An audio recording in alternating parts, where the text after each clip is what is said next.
I want to make it very clear in the beginning, I'm not anti-government. I don't believe in terrorism. And I want to make it especially clear that there are a lot of good people in the FBI and the CIA, naval intelligence, army intelligence, military intelligence, NSA. Unfortunately, there are a few key people in key positions who have made a difference, a big difference, in what's happening in America today. So, looking back, my personal experiences, I retired from the FBI March 1979. At that time, I was in charge of the FBI Los Angeles Division. I had more than 700 personnel under my command. The Attorney General of the United States, Griffin Bell, asked me after I retired if I'd coordinate security for the Pan American Games. I did. I was a consultant in the 1984 Los Angeles Olympics. I was a consultant for former Governor Jerry Brown, California Narcotic Authority. So I do have credentials. My first major and credibility, believe me. Now, if you read the internet, you may not think so, because there are some heavy-duty FBI informants out there like Stu Webb and Barbara Hartwell, who are MK-Ultra mind control victims, CIA mind control victims, who are making all kinds of disparaging remarks about me. But I don't want to deal with those people, because if you read their material, you'll see that it's designed to discredit people like me, former State Senator John DeCamp, and other leaders who are trying our best to expose what's happening in America today, and actually around the world. Let's go back to 1776, May the 1st. Adam Weishoff was commissioned by the Rothschild family to set up the goals to control and take over the world with a one world government. Adam Weishoff came up with 25 goals. Among these goals were control the press, corrupt the youth through sex and drugs, elect our own people meaning the Illuminati, to key positions in all levels of the government, city, county, state, and federal. And it goes on. The final goal was to take over the world, the one world government. Information is very well documented by William Guy Carr in his magazine, his book, Pawns in the Game. When I retired, I had no idea what was going on. I had no idea about the Illuminati. I had no idea about Adam Weishoff. However, my first major investigation when I returned from Puerto Rico was a Dr. Jeffrey R. McDonald case. He's a former Green Beret doctor who was convicted of murdering his wife and 2 children at Fort Bragg, February 17, 1970. He'd been tried and convicted and sentenced to 3 consecutive life sentences. I was asked by the defense team to investigate the case because they claimed that Dr. McDonald was innocent. I said I would, but if I learned that he murdered his wife and 2 children, I would discontinue my investigation, no longer become involved. I want you to know I'm still working for Dr. McDonald. He is an innocent man. Now, once I became involved in the case, I had to read everything, and I learned that evidence was lost, evidence was stolen, evidence was altered.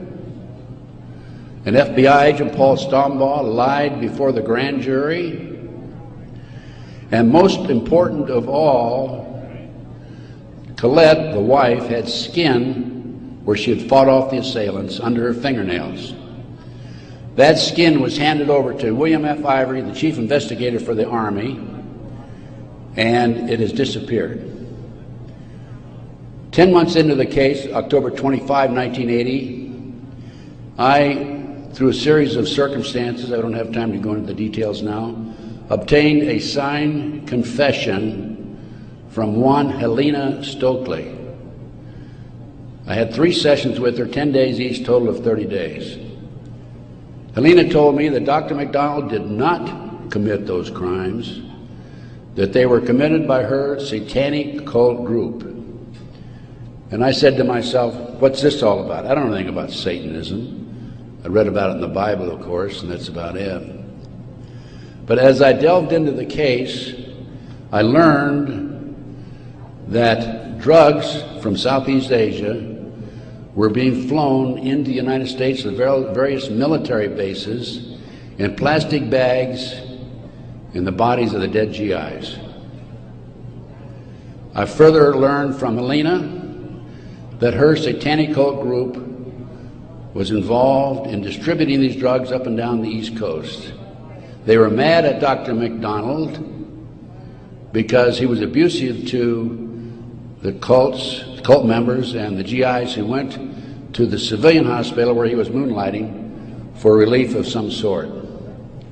So they went in and attacked him that night. There were a total of 7 involved in the crime. She named them all for me. Right now, today, I know where some of them are located. But to further check and document this, I went to the UCLA library, and I found out, in fact, in the Time magazine, January 1, 1973, there was an article about bringing drugs in plastic bags in the body cavities of dead GIs. There was no question in my mind Helena was telling the truth. I gave her a polygraph test and she passed. I had her examined by a psychiatrist and she passed. And as a matter of fact, the government themselves had given her a polygraph examination early in their investigation before I entered the case. And Byzantine, the Army polygraph operator, said that she thought that she was telling the truth. She thought she was there that night. Now, the most recent series of events in the McDonald case, now I'm telling you a little bit about the McDonald case because that's what woke me up as to what was going on. It was after that I started researching and went back and found out about the Illuminati. Illuminati/Satanism. It was after that I learned considerable more about what was going on.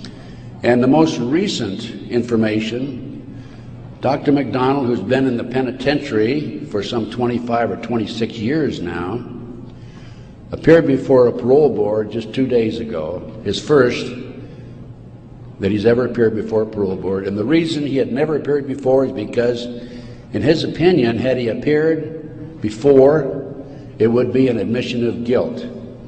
In this particular instance, he still claimed he was innocent, but he did appear before the board because he's a newly-wed individual with a woman named Kathy. And of course, if you read the papers in the last 2 days, his parole was turned down, and the parole board made him eligible for another hearing in 15 years. This poor man not only lost his wife and 2 children, he has served 25 years in the penitentiary and another 15 years to go. He's 61 years old. I am still working the case. What are the latest developments on the case? In 1997, the judge, federal judge, agreed to do DNA tests.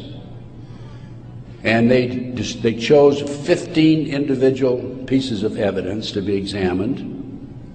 However, the judge said that when you open the evidence envelopes, only the prosecutor can be present. Well, they opened the evidence envelopes. The prosecutor did. How many do you think were empty? 5. 5 evidence envelopes were empty. The skin under Colette's fingernails would have established Dr. McDonald's innocence alone. Now we have DNA authorized in 1997. Here we are in 2005. They still have not completed the DNA test.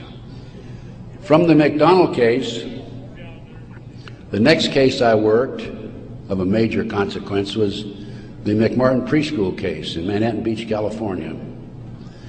The children there claimed There were tunnels under the school. They were taken into the tunnels and through the tunnels up into the trap door of a bathroom in a triplex next door, placed in automobiles, and prostituted in the community. These are 2-, 3-, and 4-year-old children before they entered kindergarten. In addition, the children claimed that they were flown into the mountains where they were involved with adults in robes, black robes, chanting, candles. They talked about the brown babies who were cut up, actually sacrificed. And in checking into this and researching this, of course, this was obviously a satanic ceremony. The McMartin family, who owned the preschool, they were tried of Ray Bucky and his grandmother. The grandmother was acquitted, hung jury on Ray Bucky. The second trial, another hung jury. I had an opportunity in 1990 to gain control of the school. Now, the school had been given to Danny Davis, the defense attorney, and he had sold it, even though he made $15 million on the case, by the way. He had sold it to a contractor who was going to tear it down. When I learned this, I contacted the contractor. I said, I want to be given an opportunity to go on that school and look for the tunnels. The authorities had looked for them in 1987. They said they could find no tunnels. Along with some of the parents, we hired Dr. Gary Stickle, UCLA archaeologist. He hired his crew and brought them in. And in 34 days, Dr. Stickle said there had been tunnels under that school. They were covered up, and they were covered in. An informant of mine told me that there was an abandoned satanic site in Crestline, California, up in the mountains. I went up into the mountains and obtained photographs, of the site. I have a lecture that I give where these pictures are available. It's called Gundersen Chronicles No. 2. It's a 4-hour lecture that I gave in Kansas City a number of years ago, which shows this abandoned site and also pictures from the McMartin Tunnel school dig. From there, I became involved in another case, very frightening case, because I established, with the help of people like John DeCamp, former state senator in Nebraska, that we had in this country today a covert military criminal enterprise, government enterprise, primarily by U.S. military intelligence, that is operating full throttle, and everybody refuses to investigate it. In the Nebraska case, it's called the Franklin Cover-Up. This is the book here that John DeCamp wrote, by the way. It's all documented in there. And in that particular instance, they were taking children out of foster homes, orphanages, Boys Town, driving them from Omaha, Nebraska to Sioux City, Iowa, 184 miles away, placing them in private jets and flying them to Washington, D.C. for sex orgies with prominent people, including congressmen, senators, and certain people in the White House. It's well documented. I have personally talked to Paul Benassi. I had a 5-hour interview with him. It's a tape that's available. I don't have it with me here, but you can order it. I have a 5-hour interview with Paul that he gave me in 1993. Paul told me how he was used. He was part of the kidnapping crew and was used as a decoy when he was 10, 11, 12 years old in parks, shopping malls, to attract the children over near where the adults were in a car waiting for them. They throw them in the back seat, chloroform them, and make off with them. Paul also told me that these children Many of them become sex slaves. Many of them are used as toys. The boys, they call the boys toys. I don't know what they call the girls. But these degenerate, sick people, the men are more interested in the little boys than they are the girls for some reason. But it's all well documented. Paul drew the inside living quarters of the White House. Now, this information broke in about 1987. That's about right after I entered, just before I entered the case. I replaced a fellow named Gary Caradori, who was the investigator for a Nebraska Senate committee. Gary met the official photographer of the group, who had split from the group, defected, and agreed to take the pictures that this official photographer gave him, and they met in Chicago, agreed to take the pictures back to the committee. He flew out of Chicago in his private plane, a short distance out of Chicago. The plane exploded in midair, and his briefcase has never been found. He and his 11-year-old boy died. His briefcase has never been found. The rear seat of the airplane has never been found. I had made every attempt possible to obtain possession of or control of that plane, because I wanted to examine it for bomb chemicals, particularly the back seat. It's no longer available. Nobody knows what happened to it. Gary Caradori was a civilian, yet it was taken to a military base for examination. A deputy sheriff was the first one on the scene.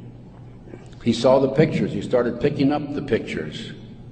An FBI agent came along, took the pictures away from him, told him to keep his mouth shut.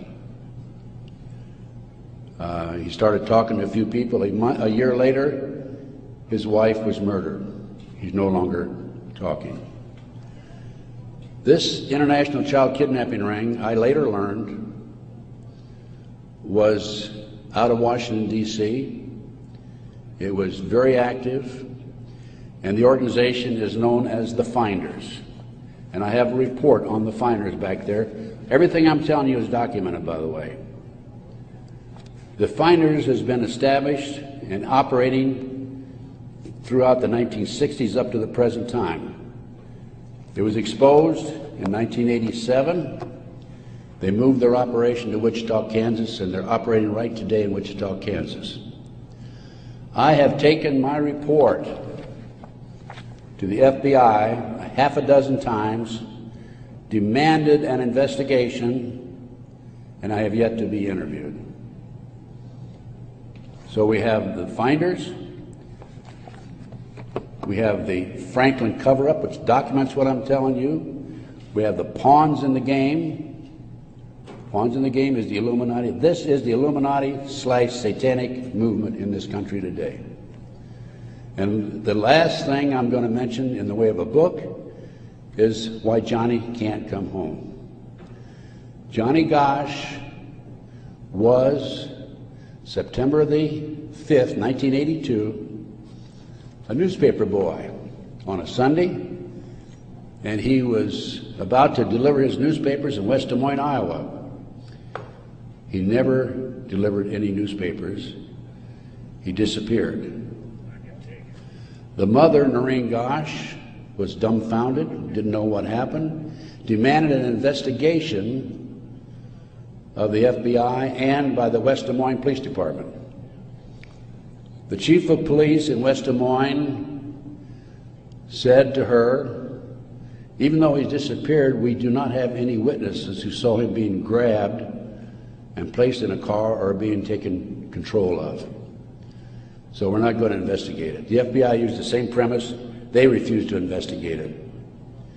Now, I've been involved in kidnappings in the FBI, and I can tell you that it's automatic within 24 hours, at the end of 24 hours, that we had to go in my day, this was back in the 50s, 60s, and 70s, we had to go in and start investigating the case after they've disappeared for 24 hours. Today, As I stand here and you sit there, the children are disappearing in this country at the rate of 83 per hour.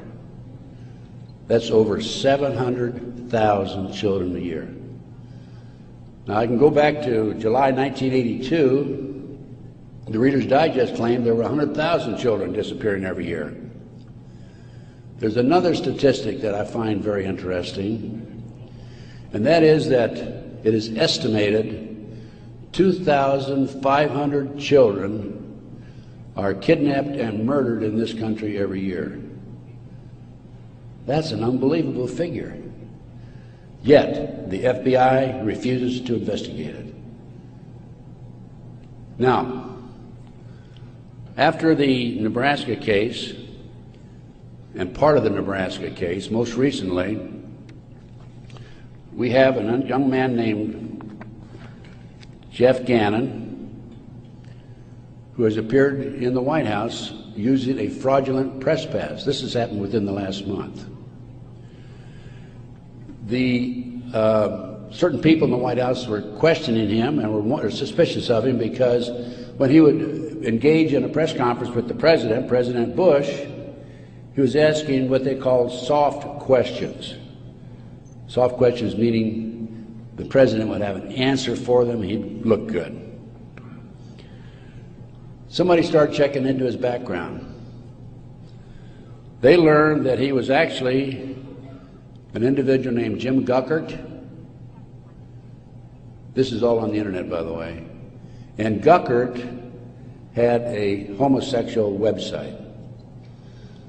So Jeff Gannon is an alias of Jim Guckert. Now his picture appeared in the internet, and he is believed to be Johnny Gosch, who was kidnapped September the 5, 1982. The mother, Noreen Gosch, who wrote this book, Why Johnny Can't Come Home, I have a 2-hour interview with her on video, available again if you want to check my order blank. She did not sit still for this. Can you imagine if the 83 mothers of children who disappear every hour would do what Noreen Gosch has done? We wouldn't have this problem today. She went to the FBI, demanded an investigation. They refused to investigate. The police refused to investigate because the case tied into the Franklin cover-up. Some of our top politicians in the country, leading businessmen, Harold Anderson was identified by the children, past publisher of the Omaha World Herald. The head of the Nebraska Forestry Service was identified by these children. There 80 children came forward in this Nebraska case. And it goes, as I said, right up to the White House. In 1987, according to Paul Benassi, he was furnishing toys, or little boys, young boys, to the sick people, certain sick individuals, in the White House itself. I have the names of some of these people. No need to mention it here. Some of them are mentioned in the Franklin cover-up. But it does appear that Jeff Gannon is, in fact, Johnny Gosch. Noreen Gosch, the mother, has looked at the pictures.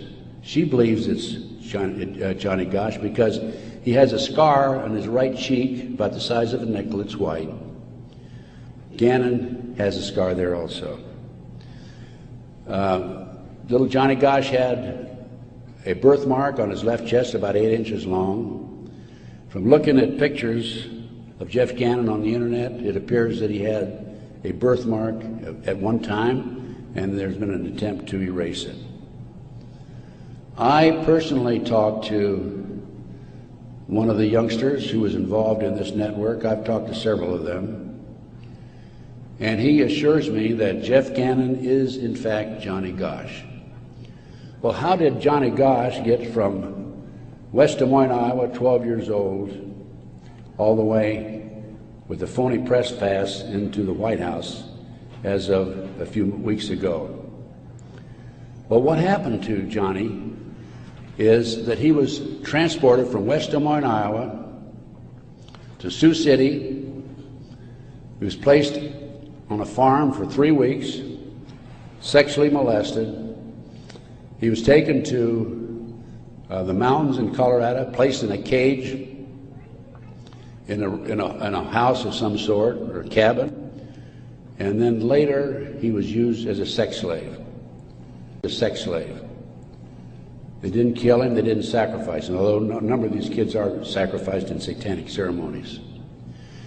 Now, he escaped with another young man. They stole a car, and in 1997, Johnny knocked on his mother's door at 2:30 in the morning, Noreen Gosh, and said he wanted to talk to her. He was there with another young boy. He came in, he told Noreen, he says, "Mother, I was kidnapped. I've been placed in a covert military CIA-controlled, mind-controlled project and used as a sex slave." He said, "I can't come forward at this time because they will kill me." And then he left. Noreen says that's the last time she talked to him, 1997. Now, several years after that, a girl named Burns, who was a producer for 2020, decided to do a story on the Johnny Gosch kidnapping and the Nebraska case. And she interviewed me. In fact, I spent 5 days with her, gave her the benefit of all my research, which is available to you folks also. And then she got a lead that Johnny was hiding out on an Indian reservation in northern Minnesota. She went there and flushed him out, and he basically went into hiding, and now he shows up at the White House. He was a mind control victim. If you don't know anything about MK Ultra mind control program, it came into this country through the German scientists after World War II. They were involved with the Nazis during the war and prior to World War II in developing robots and individuals to be used on command for anything that they wished, including assassinations and other nefarious activity. The MK Ultra program, CIA mind control program, was investigated by Congress in 1987. Congress said, CIA, you got to quit doing that. That's you're bad boys. And they said, we will quit. Don't kid yourself. It's very active today. There are people like Barbara Hartwell out there who are mind control victims. She's another one who's been bashing me. I must be doing a pretty good job because I wouldn't have these people criticizing me on the internet like they do. And of course, it doesn't bother me in the least. But going back to the Nebraska case and MK Ultra, a lot of this training took place at Offutt Air Force Base in Omaha, Nebraska, which was Strategic Air Command headquarters.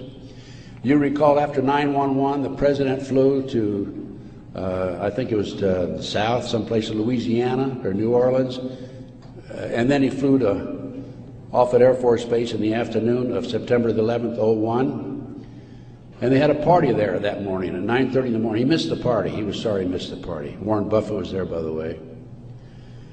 And the MK Ultra program has been very actively administered, not only at Offutt Air Force Base, at Fort Bragg, North Carolina, the place where Dr. McDonald's family was slaughtered in 1970. Now, the Nebraska case, I don't want to leave that without telling you that in the early 1990s, Yorkshire TV came to the United States with a camera crew for 7 months to do a documentary on it. They went back to England, produced the documentary, and they brought it over into the United States. It was listed in the TV guide to be aired on May the 3rd, 1994. When certain members of Congress found out about it, they threatened the cable industry with restrictive legislation Somebody anonymously bought up the rights to the videotape or the documentary and ordered all copies destroyed. I just happen to have a bootleg copy of that documentary, and it is available. I have been selling these and these books and getting this report out of mine to anybody that's interested in it. And by the way, I have a 5-package deal for you at about a 15% discount, 15 to 20% discount if you buy all 5 items. So about 6 months ago, as any good investigator would do, I said, I'm going to get a copy of that TV guide. I didn't have a copy. John DeCamp had one at one time, couldn't find it. That's typical of John, by the way. Good friend, great guy. And so I said, I'm going to get my own copy. So I wrote to TV Guide people, and I received a copy of the TV Guide for May 3rd, 1994. 10 p.m. Discovery Channel. It's not listed. A nature show is listed instead on the new reprinted edition. I'm not going to be outfoxed by these people. I went to the Los Angeles Times TV log. It's listed, Conspiracy of Silence. I called a friend of mine in Philadelphia, and I said, check the TV log for the Philadelphia Inquirer. Conspiracy of Silence is listed in the Philadelphia Inquirer. The power of the press. They changed and reprinted the whole TV guide. It never has been shown publicly in the United States, and I doubt if it ever will be shown publicly. But as I said, it is available to you. Now, that's not the end of the story for me, because I am continuously probing, continuously working, continuously talking to various sources and putting it on paper and documenting and getting the word out. This is the direction that we have to go. Americans, for the most part, are oblivious to what's really going on behind the scenes. One of the things that, in addition to the McDonald case, that got me thinking was the Jack Kennedy assassination. So I checked into that, and by the way, I used to be in charge of the FBI in Dallas, and also I was in charge in Los Angeles after Dallas. So in checking into the Jack Kennedy assassination, I learned, no question about it, that it was a joint hit by the CIA and the Chicago mob. Sam Giancana, head of the La Cosa Nostra in Chicago, 3 days before he was to testify before Congress, was shot and killed, murdered. This encouraged me to do some more checking into some of these national terrorist acts that have taken place and other cover-ups in the United States. I interviewed the naval intelligence officer who on December 4th, 1941, received information that the Japanese were going to bomb Pearl Harbor. We had broken the secret code of the Japanese. He told me personally, on December the 4th, he gave it to his superiors. They passed it up the line. After Pearl Harbor, he was subpoenaed to testify before Congress. His boss called him in, said, don't worry about it, don't respond to the subpoena. Someday you'll know why. He never did testify before Congress. And he recently passed on, by the way. So we have not only a cover-up in these other areas, but looking at the national picture, Pearl Harbor. And look at Waco. The military was involved in destroying and shooting and killing, and also the FBI, women and children in Waco. They used tanks, military tanks, in violation of posse comitatus, which is a law that says the military cannot be used to enforce a civilian population. They got away with it. There's an interesting story. I did some research on Waco. As I've told you, I've done a lot of research. And in many instances, I've not only been there, I've done that, and I've been on the scene. I've spent most of my retirement money investigating these matters, including Oklahoma City, and I'll go into that in just a minute, 911 and so forth. But in Waco, there were 4 BATF agents who were shot and killed. Some of the Branch Davidians were tried, sentenced for these, quote, murders, and are serving prison terms today, probably for life. In researching the 4 BATF agents who were shot, I learned every one of them was shot in the head. Now, for those of you who have been in the military, that's a sniper shot. No question about it. One of them, the bullet, the trajectory of the bullet was from above, down through his lip, and into his body. Probably from a helicopter. It's interesting to note that these 4 men, BATF agents, at one time were all bodyguards for former President Bill Clinton. That was Waco. Ruby Ridge. Randy Weaver was set up by a BATF, Bureau of Alcohol, Tobacco, and Firearms, informant. He bought a shotgun that was about 1/4 of an inch too short by law. They arrested him and served him with a warrant. He refused to appear before the courts, and they sent an army after him. Horiuchi, the FBI sharpshooter, shot and killed his wife while she was standing in the doorway. He used to brag about it, what a great shot he was. Another instance where they tried to railroad a good, loyal American who fell in a trap. And then we have the 1993, continuing with the great conspiracy. I call this a great conspiracy, and that's what it is. Car bombing of the World Trade Center.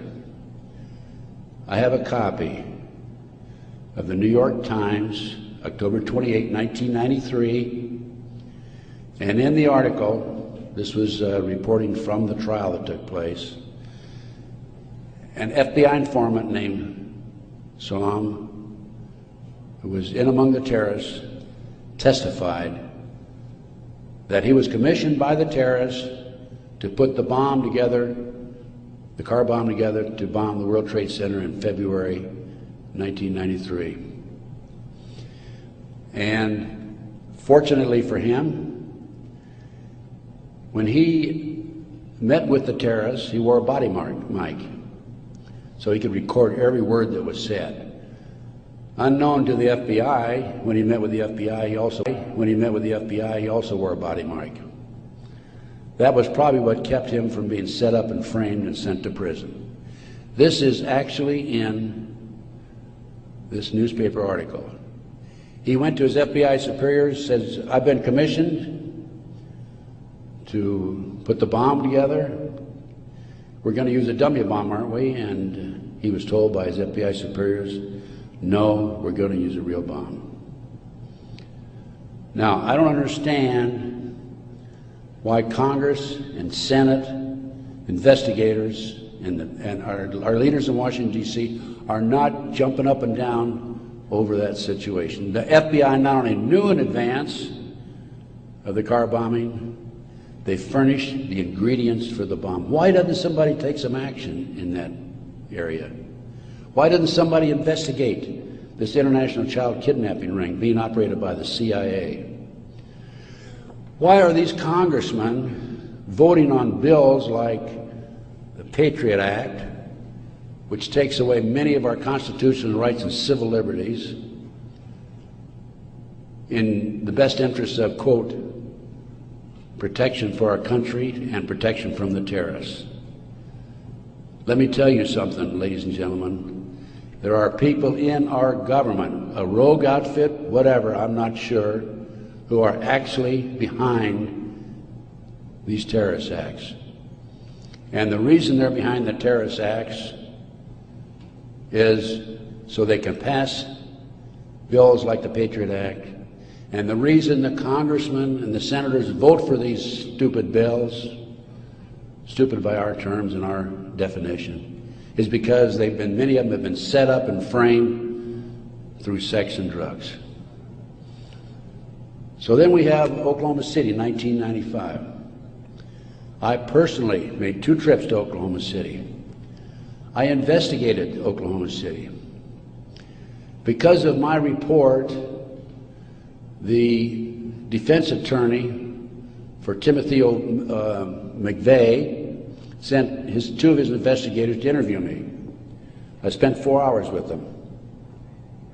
Actually, I got a lot of information out of them. For example, they told me that they were allowed to tour the remains of the Murrah building in Oklahoma City in the presence of a U.S. Marshal, but they were not allowed under any circumstances to take soil samples or to pick up any evidence for examination.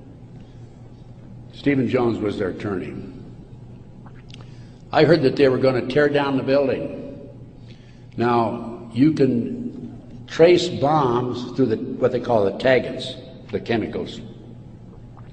When I heard this, I called John DeCamp. I said, John, we've got to prevent that building from coming down. And I actually called an outfit in Chicago, the Pat Kennedy Group, who were specialists in examining evidence of this type. And John called McVeigh's attorney, Jones, and because John had a client he was representing who was involved in the case, Jones said, I'll handle the paper, we'll have a hearing, we will prevent that building from coming down. The next thing we heard, the building was coming down. John called Jones, what's going on? And he had no good answer for it. That was evidence. I've been at many a crime scene. It is critical that the evidence be preserved. That was a huge cover-up. McVeigh wrote a letter to his sister.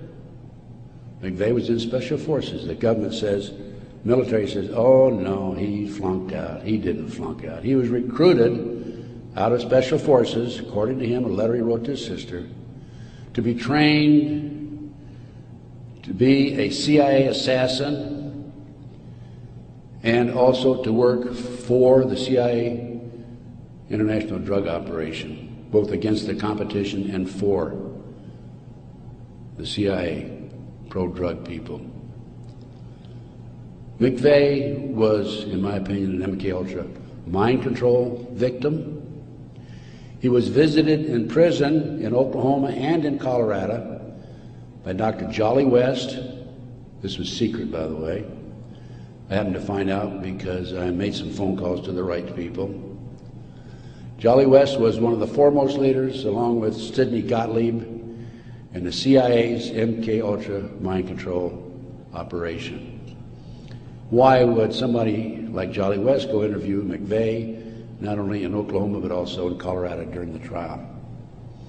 Because he was a mind control victim himself. At one time, it was reported, I think in the U.S. News and World Report, that McVeigh had a microchip in his buttocks. Our military reportedly have been using microchips to keep track of their soldiers. The bomb in the truck allegedly was a fertilizer bomb. The government first announced that it was a 1,500-pound bomb and then a 2,500-pound bomb, and I think it ended up being 4,800 pounds. That bomb that was in the truck destroyed half the building. A 4,800-pound fertilizer bomb, ammonia nitrate fertilizer bomb, dissipates and did not have the potential, the possibility of destroying that much of the building. After the Oklahoma City bomb went off, I had a call from a friend of mine, Michael Riconosciuto. For those of you who are making notes, look up in the internet, Riconosciuto. Michael Riconosciuto. I've been working with Michael since the early 1980s, 82 is when I first met him. He was a CIA agent, operative for some 2 decades. He was also an FBI informant at one time. His father owned the Hercules Manufacturing in Silicon Valley, California. Hercules Manufacturing developed what is known as the electro-hydrodynamic gaseous fuel device, which is a highly classified bomb. The bomb was actually manufactured by Dyna Nobel out of Salt Lake City. Now, Michael, in the meantime, is in jail now, right today. In fact, I talked to him yesterday because he started to talk before the Brooks Committee about a very interesting case involving the Promise software. The Promise software was in a computer operation that developed all kinds of intelligence information on you and I and every citizen in America. The Department of Justice leased it for 2 years. At the end of 2 years, they refused to pay Bill and Nancy Hamilton the $10 million they owed them.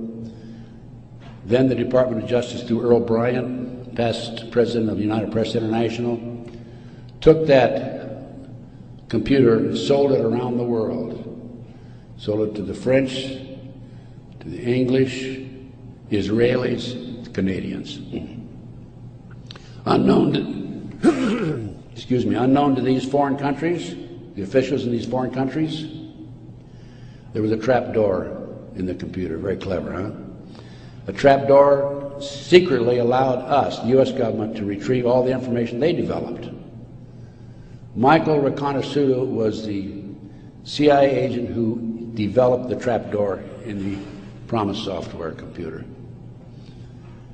And when Congress started to investigate it in the late 1980s, they called on Michael, and we want you to testify. Michael received a threatening phone call 2 weeks before he was to testify. He claims from a fellow named Peter Vietnix, U.S. Department of Justice, if you testify, you'll be sorry. Michael testified anyway.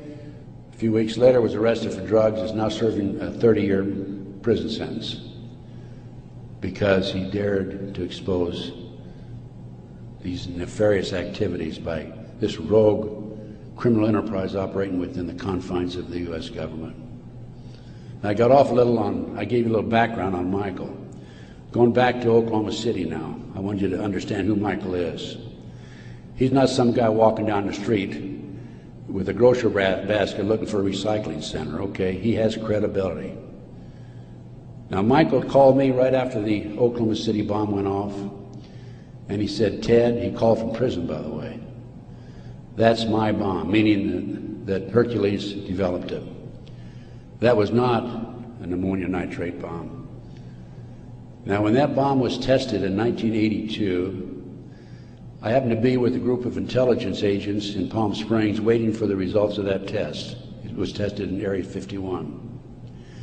It was underestimated because the power, it was so powerful that 2 of the technicians died. They underestimated the strength of it. This, I'll call it a barometric bomb. This barometric bomb, according to Michael, was what was in the car, not a fertilizer bomb. I have an Oklahoma City report on that. So what did I do as an investigator? Well, I went to the Pickaninny Arsenal in New Jersey, and I gave him the contract number, which I obtained through a science magazine. One of my associates actually did the research on that. And I gave the Picatinny Arsenal the contract number. This is public, available to the public, by the way. And the Picatinny Arsenal came back and said there's no such contract here, even though I had the contract number. By the way, that's documented in my report. And I went to Dyna Nobel, who I knew manufactured it, and they didn't even bother to respond. It's interesting to note that a Dyna Nobel expert witness testified at the grand jury when they indicted McVeigh. In September of 1995, some 5 or 6 months after the 19th of April, 1995, Oklahoma City, In September, there was I lost my train of thought there for a minute. Oh, there was an article in Fireman's Magazine. It was written by the editor of Fireman's Magazine. The information was obtained from the Oklahoma City Fire Department. And in that article, again, that's in my report, in that article, it states that 4 unexploded devices were taken out of the building. When people were in the building after the bombing, dying, they discontinued the rescue efforts for some 5 hours while they carried out a bunch of government files, men in blue suits of some sort, sweatsuits. So what I'm telling you is, Oklahoma City was perpetrated by certainly people other than McVeigh and Nichols, and now Roger Moore, if you read the paper recently, the gun dealer who claims that he was robbed of his guns in Arkansas and that money was used to finance the Oklahoma City bombing. Roger Moore has been accused by Terry Nichols of being involved in it. Roger Moore denies it. Roger Moore, at the time of the Oklahoma City bombing, was an FBI informant. I had an inside investigator in Oklahoma City tell me that there were at least 11 other individuals involved in Oklahoma City. Okay, that brings us up. We've gone through Pearl Harbor, Waco, Ruby Ridge, car bombing 93, Oklahoma City 95. That brings us up to 9/11. As I said, Michael's in prison. I'm his, quote, investigator of record, which means I'm like an attorney. I should have access to him on a regular basis. I represent this man. For a year prior to 9/11, actually a year and a half, I tried to get in and see Michael. He was in prison in northern Pennsylvania. I was in the Philadelphia area. The Bureau of Prisons would not allow me to see him. I finally was able to talk to Michael in January 2003. I flew to the East Coast, spent 3 days with him. Michael told me that he had developed information from among his contacts in advance of 9/11 that they were going involved in using missiles, airplane missiles, and they were going involved in skyjackings. They were training Arab terrorists, and also he knew the identity of the person in the United States, an Arab who lived in Paterson, New Jersey, who was the leader of terrorist activity by the Arabs in this country. Now, Michael had this information because, you're saying, how can Michael develop this information being in prison? Because I met with Osama bin Laden, along with Michael, and along with the State Department representative in the spring of 1986. At that time, I was contacted by former top Ronnie Reagan official who said, can we help the Afghan rebels? They were our friends then. And I called Michael, I said, what do you think? And he said, let's meet. So there was a fourth fellow there. We didn't know at the time it was Osama bin Laden. Has actually used the name Tim Osman, traveling under a Turkish passport. But because of Michael, I passed the ball to him. I just arranged for the meeting and went on. But Michael traveled all over the world putting this package together to furnish the Afghan rebels with the surface-to-air missiles that defeated the Soviets, really, shot down their helicopters. As a result of this, Michael developed sources inside the Arab world. And that's how Michael knew in advance about 9/11.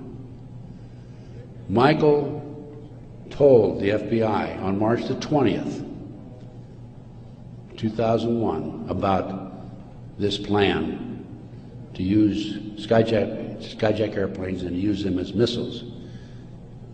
He also furnished to the FBI one of his sources, one of his confidential sources inside the Arab group. The FBI interviewed him, threatened him with prosecution, and deported him. That man, along with his family, have disappeared. We think that they're dead. The FBI refused, absolutely refused to look into this situation.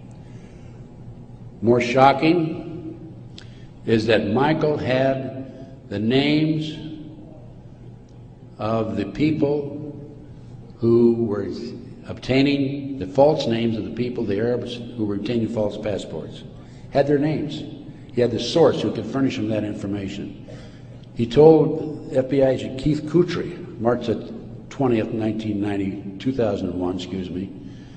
He told Kutry, he says, I'll give you these names, the name of this person who was coordinating the whole project for the Arabs, providing I be given immunity and he be given immunity. Mr. Kutry, in spite of the fact he was armed with this information 6 months prior to 9/11, came back 2 days after 9/11 on the 13th and saw Michael in prison again. Accused Michael of being anti-government, anti-FBI, being a publicity seeker, and so forth, being disloyal. And so Michael, of course, didn't have much to say after that. Michael's still in prison, as I said. But we had this information, the FBI had this information, did nothing with it. Kutry admitted on September the 13th, admitted that the FBI did nothing with it. So after I visited Michael, excuse me, 2003, I felt it was important that I confirm that the FBI did meet with him. The Bureau of Prisons would not furnish Michael with the visitors list to confirm it. And so I started writing letters to the FBI through Senator George Allen. Oh, thank you. Thank you. And to confirm that he did in fact meet with them, I wanted to document it. I also asked for the identity of the other agent who was with Agent Kutry. And I had a terrible time. It took me a year and a half writing letters to the FBI to get them to admit that they'd interviewed Michael on March the 20th, 2001. I finally did have that information. That information is available again in one of my reports, my terrorism report that I have in the bag. So that basically brings me up to the present time. I think my time is up. But I feel compelled, as a former FBI agent, I had all this training, and I feel compelled to do everything I can to educate as many fellow Americans as I can as to what's going on behind the scenes. We have been operated and orchestrated primarily by U.S. military intelligence, covert criminal enterprise involving the FBI and the CIA, active in this country today. It's being covered up right from the beginning. They're using FBI informants to set up and frame people. By the way, they tried to frame me on a drug deal back in 1984.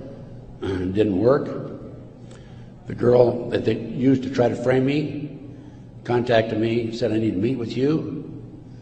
We met, she told me the whole story. I took a signed statement from her. Her name is Pam Fawcett. And I said to Pam, Pam, you're working for these people, the DEA and the FBI in Modesto, by the way. She was making phone calls to me. I said, you're working with these people trying to set me up. Why have you, and of course, in the phone calls, she kept saying, trying to get me to make admissions that had knowledge of a felony, and I wouldn't. I said, I don't have any knowledge of that. Or was involved in a felony, actually. I said, Pam, look, you were working with these people for 6 months. They gave you $2,000. You had the run of the FBI office. You had your own coffee cup. Why did you come to me and tell me this now? And I'd helped her, give her a little advice about her 14-year-old son. in the interim, you know, talking back and forth as any individual would do who might be able to help. And she said, "Ted, I woke up the other morning and I realized you're the only honest son of a bitch I've talked to in 6 months." Those were her exact words. The FBI not only tried to set me up on a drug deal, I've also been the victim of 4 separate investigations. They tried to set me up on a fraud case in Dallas. And most recently, very frankly, I've been under surveillance, heavy surveillance. I've had illegal entries into my car, into my apartment. There's been attempts to gas me within the last month. And I was able to anticipate it and avoid it. But they don't want people like me out telling the truth. And that's what I'm doing. And I will not stop. I will continue to do so in the future. So that's basically it. I brought you from 1776 to the present time. We went through one conspiracy after another. Brian Gimbel was interviewing Jim Nichols, Terry Nichols' brother, on national TV after the Oklahoma City bombing, by the way. And I had given Jim Nichols my Oklahoma City bombing report. And Jim said to Brian Gimbel, he says, "Have you read Ted Gundersen's Oklahoma City report?" And Gimbel says, "Oh, Ted Gundersen's a conspiracy theorist." I want you to know I'm not a conspiracy theorist. I'm a conspiracy realist. It is there. All you have to do is get your own website, get your own internet, go out. There's a lot of disinformation out there, but you can pick out what's really solid and what's really truthful. And I have 25 years of research on that back table back there. And if you buy any of my reports or this videotape or any of my material, I want you to make a promise that you will make copies and distribute it far and wide. We need to wake up America.